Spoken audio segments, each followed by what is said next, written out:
பீகார்ல முதல்கட்ட வாக்குப்பதிவு நடக்கும் சூழல்ல ஒட்டுமொத்தம் 121 தொகுதிகள்ல இந்திய கூட்டணி சார்பில் 126 வேட்பாளர்கள் போட்டியிடுவது அதிர்ச்சியை ஏற்படுத்தியிருக்கு. பீகார் சட்டமன்ற தேர்தலில் முதல்கட்ட வாக்குப்பதிவு இன்று காலை 7 மணியில தொடங்கி மாலை 5 மணி வரை நடைபெற உள்ளது. முதல் கட்டமாக வாக்குப்பதிவு நடைபெறும் நிலையில 121 தொகுதிகள்ல 1314 வேட்பாளர்கள் களத்தில் உள்ளனர்.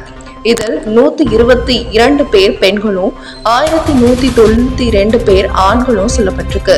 இந்த தொகுதிகளில் உள்ள 3.75 கோடி தகுதியான வாக்காளர்கள் தங்கள் ஜனநாயக கடமையை ஆற்றிட 45,341 வாக்குச்சாவடிகள் அமைச்சிருக்காங்கன்னு சொல்லியிருக்காங்க.